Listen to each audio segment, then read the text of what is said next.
Olá pessoal, tudo bem? Pessoal, deixa eu mostrar para vocês, conversar, mostrar, discutir um pouco sobre soluções nutritivas para as plantas, tá? Este é um assunto que eu abordo numa outra disciplina, mas também a gente tem que falar aqui dentro de nutrição de plantas. Então, aqui o objetivo é mostrar, né, como construir e manejar a solução nutritiva, tá? E aí vocês podem acompanhar isso aí em alguma situação prática, né, de vocês. Bom, então veja. Introdução. A hidroponia é a ciência de cultivar plantas sem solo, quer dizer, na água, onde as raízes recebem uma solução nutritiva, balanceada, isso aqui é importante, né? Que contém água e todos os nutrientes essenciais. Então, aqui está trocando o substrato, que é o solo, pela água, né, como sendo um veículo para fornecer os nutrientes. Então, o que importa é que todos os macros e micronutrientes estejam na água, assim como eles estão no solo, né? A única diferença é que o solo possui um poder tampão maior, ele tem coloides, né? Tem cargas elétricas negativas e positivas, tem argila que retém, que segura grande quantidade de nutrientes. Na água isso não ocorre, não há coloides, né, para absorver e segurar os cátions e ânions. Então, o que acontece? A gente tem que colocar os nutrientes em equilíbrio, né, todos os nutrientes em equilíbrio de acordo com a demanda da planta e de forma com que a solução do solo não fique salina, né, em excesso. Então, essa é a diferença, mas a água, ela serve sim de veículo onde pode conter todos os nutrientes e isso precisa ser perfeitamente utilizado, né? Bom, primeiro, quanto à água, quanto melhor a qualidade da água, menos problemas poderá ocorrer, né? Principalmente no quanto à disponibilidade dos nutrientes. A análise química, né, quantidade de nutrientes e salinidade, é microbiológica, que contém coliformes fecais e outros patógenos. Isso daí é de grande importância para que não ocorra doenças no sistema reticular, para que não ocorra excesso de nutrientes, de determinados nutrientes na água, ou se não há excesso de sal, né? Então, é recomendável fazer análise periodicamente da água. Então, a gente é obrigatório o agricultor que cultiva em hidroponia é obrigatório ele possuir um oxímetro, né, para medir e aferir as concentrações de oxigênio, de um pHmetro para aferir e medir o pH da água, né, da solução hidropônica, e um condutivímetro, que serve para medir a condutividade elétrica naquela solução. Uma vez que quanto maior é a condutividade elétrica, isto é uma correlação positiva e muito próxima de que há uma concentração alta de sais. Então, se a concentração for alta de sais, pode ocorrer desidratação das células radicular e aí a planta morrer, né? Então, existe os valores mínimos ou necessários de salinidade, né, de pH, e também deve-se haver isenção de micro-organismos danosos, né? Bom, aqui está, né, alguns índices para aferir a qualidade da água, né? Aqui nós temos a condutividade elétrica em milisiemens por centímetro, né? Ou pode ser decisiemens por metro. É um cálculo que eu mostro lá em fertilidade do solo, tá? Lá em transformações de unidades. Voltem lá, tá? Então, a água que possui uma baixa condutividade elétrica, isso é muito bom. Quanto menor a condutividade elétrica da água, melhor. Bom se fosse até água destilada, né? Por quê? Porque aí eu estarei adicionando nutrientes, né? E aí elevarei então a salinidade. Então, a salinidade limite está aqui, não pode passar por exemplo, de 2 decimes por metro de salinidade ou de condutividade elétrica. Então, se eu já tenho uma quantidade, aqui no caso, eu vou colocar só 1,3 decimais de sais, decimais de sais, que são os nutrientes. Então, se isso aqui fosse 0, eu poderia colocar 2, né, decimes. Bom, o pH ideal em torno de 6,5. Aqui a concentração em milimol por litro de carbonato de bicarbonato, né? Aqui de cátion sódio, de cloro, de sulfato. É uma quantidade mínima que deve conter na água, que normalmente possui, né?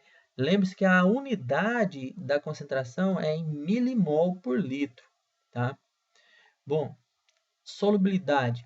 Deve-se utilizar fontes de nutrientes de alta solubilidade. Então, vamos fazer um comparativo aqui ao MAP, fosfato monoamônico. Existe ele purificado e existe ele granulado, que é aquele que a gente utiliza lá na fertilidade do solo para colocar no solo, né?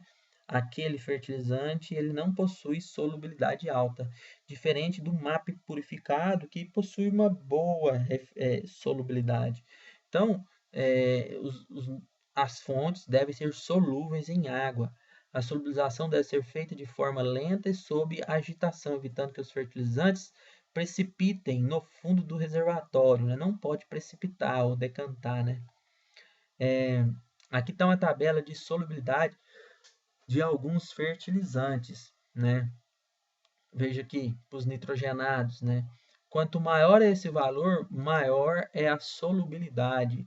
Então, aqui está escrito aqui, ó, partes solubilizadas em 100 partes de água a 20 graus Celsius. Então, quer dizer, se for 100, né, nitrato de cálcio, por exemplo, se for 100, quer dizer que em 100 gramas de nitrato de cálcio dissolve-se ou solubiliza em 100 gramas de água, né, que é 100 ml, porque a densidade é 1. No caso, o nitrato de cálcio, 102 gramas do nitrato é solúvel em 100 ml de água. Então, está aqui a solubilidade da ureia, do nitrato de amônio, aqui dos fosfatados, ó, superfosfato triplo, somente 4, ácido fosfórico, 45, o cloreto de potássio, 34 gramas por ml, né? Enfim, que é a solubilidade, né? Quer dizer, em 100 partes de água, somente 34 do potássio é solúvel, né? Então, 34 gramas em 100 gramas de água, né? A 20 graus Celsius, tá? Então, esta representa a solubilidade. É importante saber, né? Para a gente dimensionar e não colocar fertilizante demais na água e tentar solubilizar e ele não solubiliza porque decanta, né? Então, você tem que colocar mais água, tá? Para a solubilização ocorrer. Salinidade. Os sais se acumulam, as raízes apresentam maior dificuldade de absorver água, porque existe o tal do potencial osmótico intracelular e extracelular, né?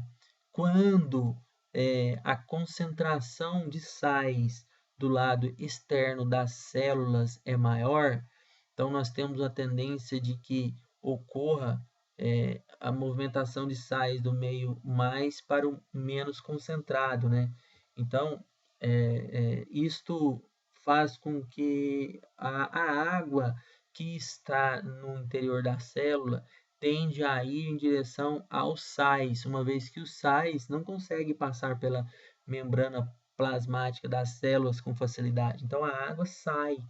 Se a água sai porque a concentração do lado externo é muito alta, então, se a água está saindo, causa então uma desidratação radicular das células, né? E aí do tecido. Então, esse é o problema. O efeito salino nas plantas é caracterizado pelo murchamento foliar, justamente por isso que eu disse, porque a água sai das células, né? E aí vai desidratando até secar, morrer. A salinidade também pode ocasionar desequilíbrio nutricional das plantas. Ora, por quê? Porque se faltar água ou porque tem muitos sais, o excesso de sais inviabiliza a entrada de outros nutrientes, né? Então pode ocorrer desequilíbrio nutricional. A solução nutritiva. Não existe uma solução nutritiva ideal para todas as culturas. Isso é fato, pessoal. Até mesmo dentro de uma cultura não existe uma solução nutritiva ideal, né? Até mesmo dentro de uma cultura, dentro da mesma cultura, é necessário que no início do cultivo, do crescimento da cultura,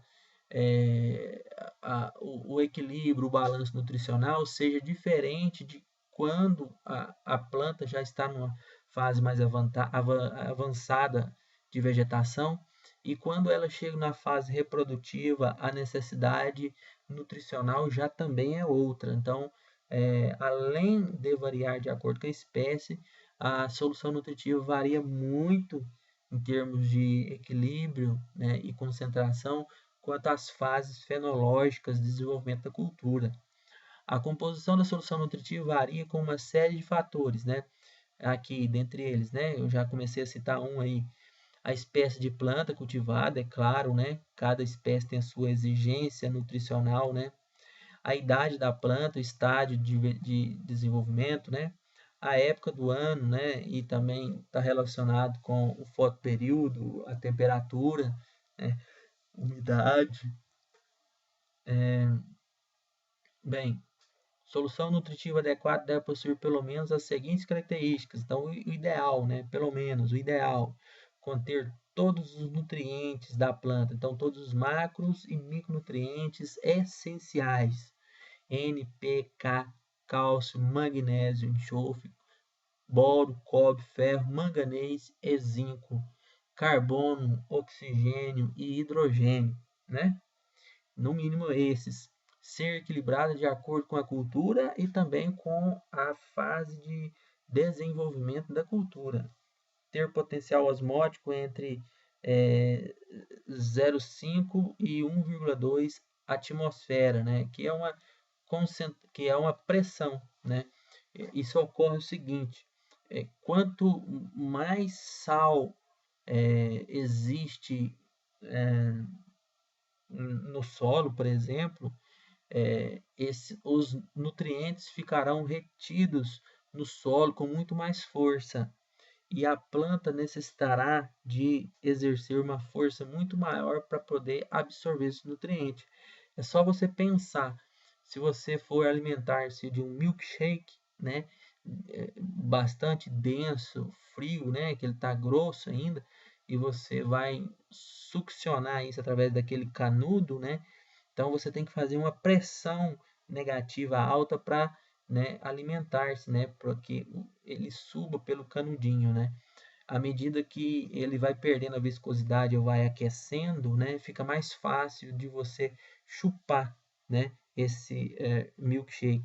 Então, o potencial osmótico, quando está mais fácil de chupar, é menor, né? E quando ele está muito denso, né? Isso ocorre com as plantas quando os nutrientes está muito preso no solo, a planta necessita de impor uma força maior para poder absorver. Esse é o potencial osmótico, né? Então deve que estar ali dentro ali. Ter pH entre 5,5 e 6 no mínimo. Muito abaixo de 5,5 ocorre precipitação de micronutrientes. Mesma coisa que ocorre lá na fertilidade do solo, tá?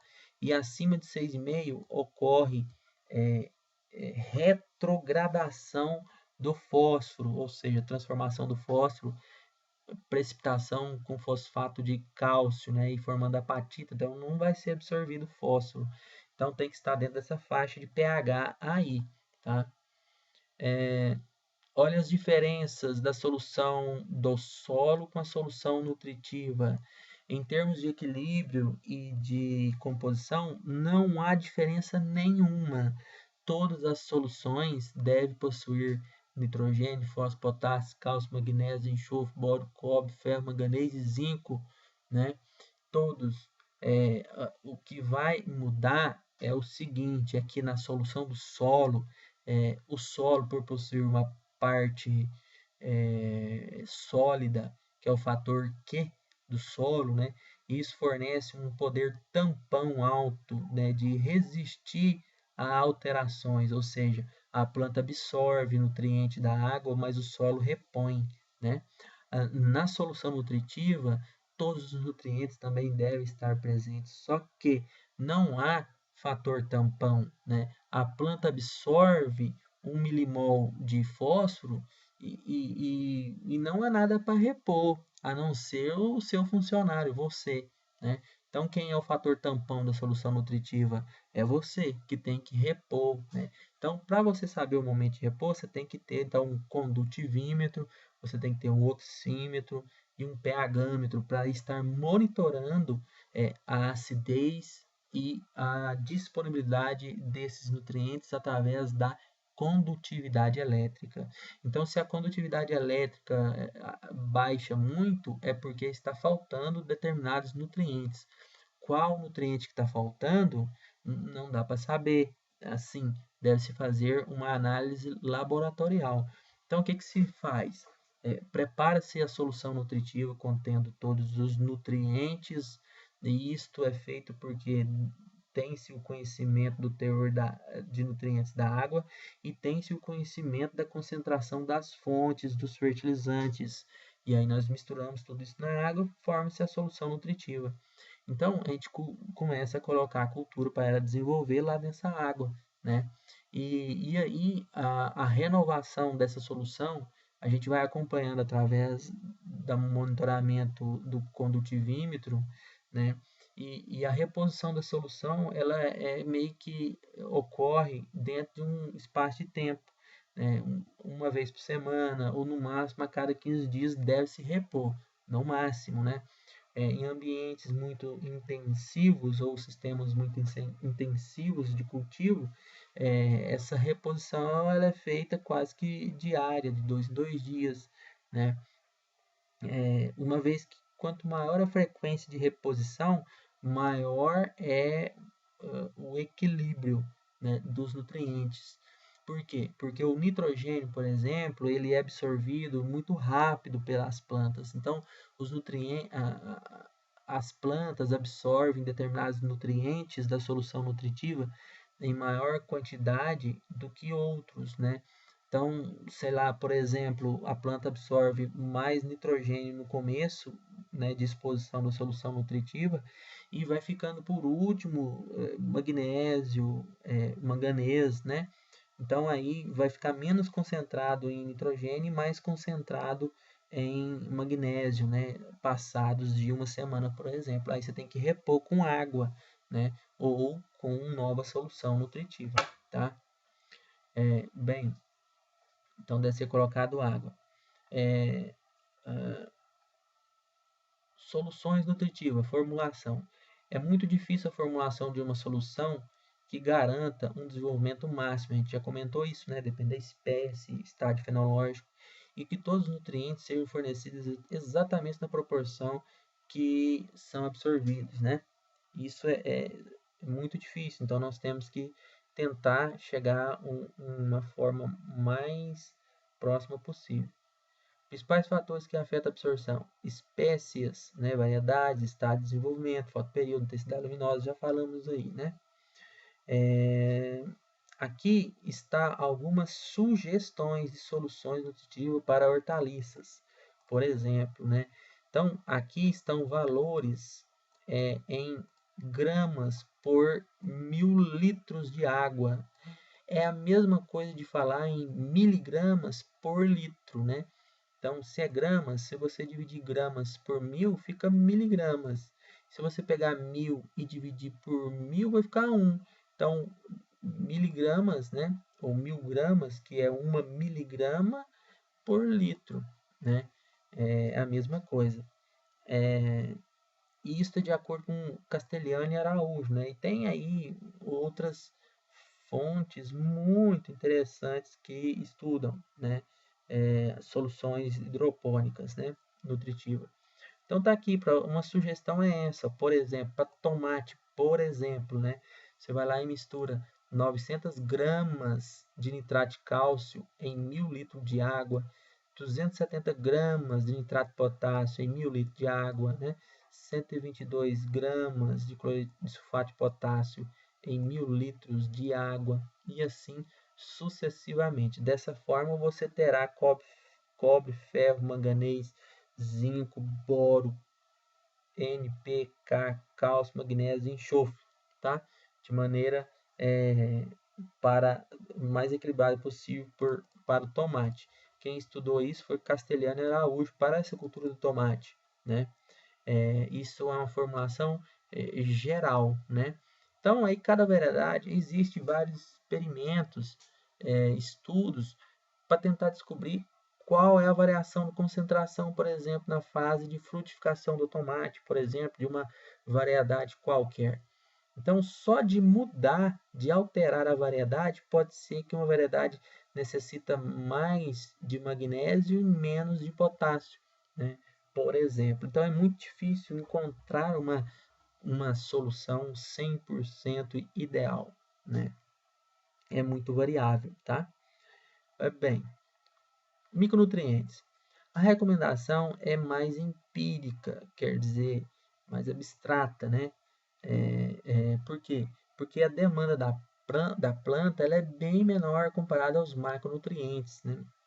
Então, como as quantidades utilizadas são muito pequenas, a adição de micronutrientes não provocará alterações significativas para a pressão osmótica e nem para a concentração de macronutrientes. A pressão osmótica ela é muito alterada quando coloca-se macronutrientes, porque as quantidades são maiores, né? Veja aqui, ó, sulfato de potássio, nitrato de potássio, nitrato de cálcio.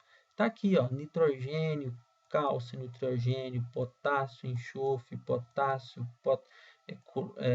cloro, potássio. Então, quer dizer, são todos macronutrientes e todos em grandes quantidades, ó, tá vendo? Então, a salinidade aumentará e o potencial osmótico da solução nutritiva também alterará muito.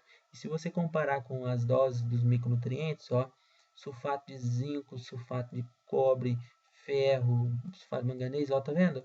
Muito pouquinho. Então, o potencial osmótico será pouco interferido, né?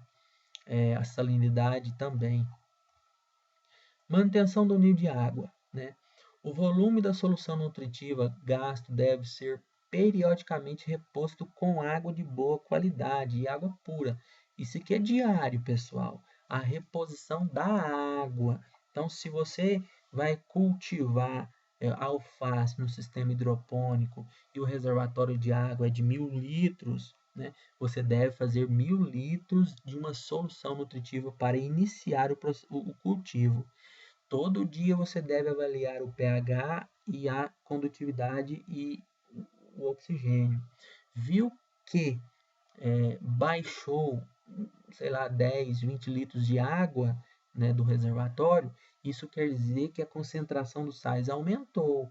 E se a concentração aumenta, a salinidade também tende a aumentar, mesmo que a planta absorva nutrientes, né, e água. Só que a quantitativo de água que a planta absorve é muito maior do que de nutrientes. Então isso começa a alterar demais. Então todo dia deve ser reposto a água para aquele mesmo volume inicial. E aí, com o passar do tempo, vai ocorrendo um desbalanço, né, da concentração de determinados nutrientes. E aí, depois de uma semana, por exemplo, você tem que descartar aquela solução nutritiva que passou por uma semana sendo utilizada e fazer uma nova, né, uma solução nutritiva nova. Tem que renovar, né? Aqui é uma reposição periódica com água pura. Já depois de uma semana, deve-se fazer uma, então, substituição, né? As plantas absorvem mais rapidamente água que nutrientes, é o que eu acabei de dizer. Então, se a reposição for realizada com solução nutritiva, pode haver aumento da concentração de íons na solução. Então, gente, ó, deve haver reposição com água pura e não com solução nutritiva. Então, diariamente, reposição com água pura. Por quê? Porque a planta evapotranspira muita água e a concentração dos sais vai aumentando. Então você vai lá e tem que colocar água pura. Se você colocar nova solução nutritiva, as concentrações de sais vai só aumentando, né? E o potencial osmótico também. Depois de alguns dias, uma semana, 10 dias, aí sim você descarta toda ela e faz uma nova solução desde o começo. Então é isso que diz aqui, tá? Manutenção do pH. As soluções nutritivas não têm poder tampão, né? É o que eu disse para você agora. O solo sim tem o poder tampão, ou tem como regular, né, a acidez do solo, né, da solução do solo. O solo tem como regular a concentração dos nutrientes, né? Na solução nutritiva, não. Então, nesse caso, a mesma coisa ocorre com o pH. O pH sofre grandes variações em pequenos intervalos de tempo, de um dia para o outro, pessoal. O pH já muda na solução nutritiva. No solo, não, né? Após cada cultivo, às vezes ele nem altera o pH, né? Então, deve ser ajustado aqui na hidroponia o pH diariamente com adição de ácido ou base, né? O pH deve estar entre 5,5 e 6. Se alcalinizou, você coloca então um ácido para baixar o pH. Se o pH da cultura acidificou com o crescimento, se o pH da solução nutritiva acidificou com o crescimento e desenvolvimento das plantas na solução nutritiva, então você coloca hidróxido de sódio, por exemplo, para poder então subir o pH, né? O pH ideal está aqui, 5,5 a 6,5. Tá entendendo? Então, beleza. Modos para correção do pH. Usar um pHômetro portátil e fazer a correção no tanque mediante agitação. Então, deve-se agitar e medir no tanque mesmo, diretamente. Mediante agitação constante e depois adicionar ácido clorídrico ou hidróxido de sódio, tá? Retirar amostras de volume conhecido de cada tanque, ler o pH, fazer o ajuste com ácido clorídrico ou hidroxódio diluído, calculando-se então a necessidade de ácido clorídrico e hidroxódio para corrigir o volume do tanque. O manuseio desse produto deve ser bastante cuidadoso, evitando contato direto com a pele, né? São ácidos e bases muito fortes, né? Cuidado. Manutenção da concentração de nutrientes e renovação da solução. Tá? Agora está falando de renovar. Né? A renovação periódica da solução nutritiva ou ao controle de concentração salina da solução nutritiva. Então, aqui, periódica, semanalmente, deve-se então renovar, trocar. Né? Você tira aquela solução antiga, né? E faz uma nova. Né? A análise química periódica da solução nutritiva. Então, no início do cultivo de determinadas culturas, é bom fazer uma análise, ou então fazer amostragens, né? No primeiro dia, no segundo, no terceiro, no quarto, no quinto, até, sei lá, o 15º dia, dia após dia, faz-se então uma análise da solução nutritiva para todos os nutrientes quando estar cultivando uma determinada cultura. A partir daí, nos próximos cultivos, você sabe exatamente qual o momento de estar adicionando determinado nutriente. Então, depois de um dia, põe mais nitrogênio. Depois de 3 dias, põe um pouquinho mais de fósforo. Depois de 10 dias, põe um pouquinho mais de micronutrientes, por exemplo, né? E assim você vai monitorando. Chega um certo ponto que não compensa mais você persistir com aquela mesma solução, né? E aí deve se trocar. E uma coisa que eu não comentei também, deve se trocar porque as plantas, ao crescer e absorver nutrientes, elas exudam, elas liberam ácidos fenólicos, elas liberam prótons, elas acidificam o sistema reticular, né, a parte rizosférica, se tivesse no solo. Então aí, nesse caso aqui, ela vai alterar muito a composição da água e aí deve ser trocado, né? É como se a planta estivesse defecando na água, né? Muito chucro essa comparação, né? Mas é assim. Em cultivo comercial, usa-se a correlação entre a condutividade elétrica e a concentração da solução para a manutenção da concentração dos nutrientes. A condutividade elétrica normal e boa varia entre 1,2 a 2 milisieverts por centímetros ou decisievert por metro. Este é o valor que o condutivímetro tem que te apontar, está certo? Se a condutividade estiver passando de 2, coloque mais água. Se ela estiver abaixo de 1,2, coloque mais sais, tá ok? A leitura fornecida pelo condutivímetro não discrimina os nutrientes, não diz qual é o nutriente que está em maior ou menor concentração. Não, lá em fertilidade do solo, lá nos últimos slides de transformação de unidades, eu mostro isso. Tanto é que para calcular a condutividade elétrica de uma solução, é feito então o que? O somatório da concentração de cada fonte colocada. Então veja aqui, por exemplo, ó, nesse slide, nessa aqui que eu mostrei para você aqui, né? Aqui, por exemplo, para construir a solução nutritiva do tomate, você vai lá e coloca 900 gramas por 1000 litros de cálcio, de nitrato de cálcio, ou 900 miligramas por litro, né? De cálcio. Isso é a mesma coisa do que 900 ppm. 900 ppm é igual a 900 mg por litro, que é igual a 900 gramas por 1000 litros, né? Então, lá em fertilidade eu digo, ó, você deve somar este, somar este, somar este, soma-se tudo, né? E depois você multiplica por 2 e divide por 1000. E aí vai te dar lá o valor. O 2 é um fator, né? Ele deve ser corrigido, pode ser 1,8, 2,1, 2,2, sei lá, né? Então você multiplica e divide por 1000, soma tudo isso daqui, né? Todos isso está numa coluna só, soma tudo, aí você multiplica pelo fator e divide por 1000, aí vai sair a condutividade, tá? É por aí. Então, pessoal, para finalizar, deve-se monitorar, né, um elemento de fácil análise e alta exigência pelas plantas. Então, por exemplo, o nitrogênio, né? Outra forma de determinar o momento da troca ou radiação do nutriente, por exemplo, o potássio.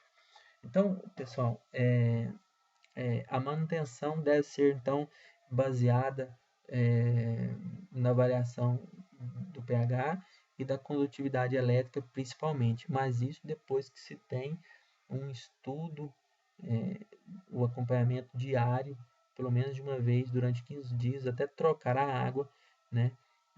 E aí você vai dia a dia repondo ali cada nutriente de maneira isolada até chegar o momento de renovar toda a solução, tá certo? Então, pessoal, é isso. A solução nutritiva é muito fácil de mexer, não é difícil, tá? Deve-se manter um padrão de oxigenação também, viu? Então a água tem que estar sempre movimentando, não pode ficar parado, né? Tem que estar sempre em movimentação para que os teores de oxigênio não caiam muito, tá? Tem mais algumas informações a respeito de luz, de micro-organismos, né?